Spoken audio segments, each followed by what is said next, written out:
Berdasarkan informasi atau lampiran mengenai pencemaran tanah tadi, dapat saya jelaskan tentang pencemaran tanah bahwa nomor 1, jenis sampahnya sampah organik dan kondisi sampahnya belum terurai, lalu deskripsi tanah yang tercemarnya belum terurai karena tanah sudah tercampur oleh sampah anorganik.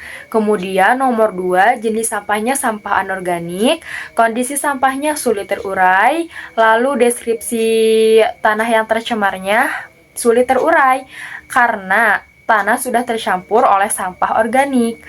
Kemudian nomor 3, jenis sampahnya sampah domestik dan kondisi sampahnya belum terurai atau menggenang, lalu deskripsi tanah yang tercemarnya belum terurai karena kondisi tanah yang buruk akibat banyak menampung sampah.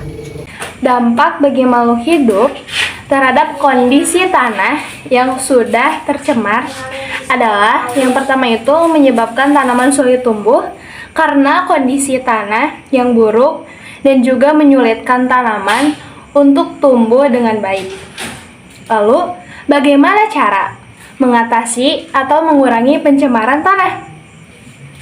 Yang pertama itu dengan tidak membuang sampah sembarangan. Karena sampah merupakan salah satu faktor terbesar dalam pencemaran tanah.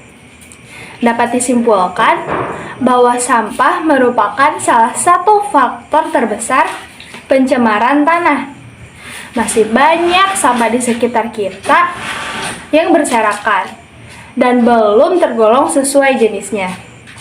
Kebanyakan sampah tersebut adalah sampah plastik dan botol plastik yang menyebabkan pencemaran tanah.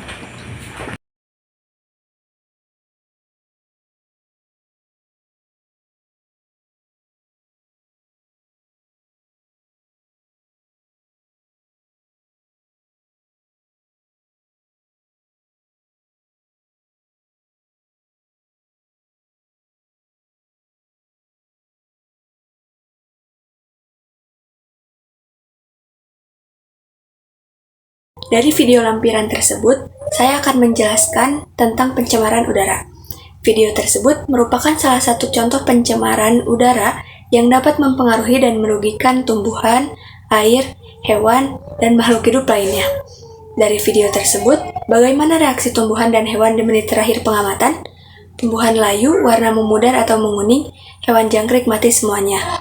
Bagaimana kondisi air dalam wadah plastik kaca di menit terakhir? Air kotor dan minyak plastik terdapat embun air. Dari praktikum tersebut dapat diibaratkan seperti pencemaran udara yang ada di lingkungan kita. Bagaimana dampak polusi udara terhadap manusia, hewan, dan tumbuhan? Manusia, meningkatnya risiko terkena penyakit dan gangguan sistem pernapasan. Hewan, sistem kekebalan tubuh menjadi lemah. Tumbuhan, sulit berkembang biak. Bagaimana cara mengurangi polusi udara yang ada di Indonesia? Mengurangi penggunaan bahan bakar fosil dan menanam pohon dan tidak membakar sampah. Jadi dapat disimpulkan bahwa pencemaran udara yang terjadi di Indonesia menyebabkan berbagai macam pengaruh buruk seperti pada manusia, hewan, tanaman, bahkan air. Akibat dari pencemaran udara ini bisa dipengaruhi oleh faktor alam, yaitu aktivitas gunung berapi yang menyebabkan abu vulkanik, atau bisa juga akibat ulah manusia, yaitu menebang pohon dan membakar sampah secara sembarangan. Oleh karena itu, kita sebagai manusia harus bisa menjaga dan menanggulangi polusi udara yang ada di Indonesia, yaitu dengan tidak membakar sampah sembarangan dan terus menanam pohon. Berdasarkan lampiran tersebut, dapat saya simpulkan bahwa air yang memiliki pencemaran tertinggi yaitu air selokan, dan air sedikit tercemar bahkan bisa dikatakan tidak tercemar yaitu air PDAM. Apa saja kriteria air yang bersih dan jauh dari kata tercemar? Air yang memiliki pH kisaran 6-9, berwarna jernih, tidak berbau, dan tidak terpapar sinar matahari secara langsung. Bagaimana cara mengurangi masalah pencemaran air? Tidak membuang sampah sembarangan, melakukan pengolahan limbah dengan benar, dan menanam pohon. Dapat disimpulkan bahwa pencemaran air adalah masuknya suatu komponen yang bercampur dengan air, sehingga menurunkan kualitas air. Pencemaran air disebabkan oleh aktivitas manusia dan di setiap daerah yang memiliki pencemaran air yang berbeda.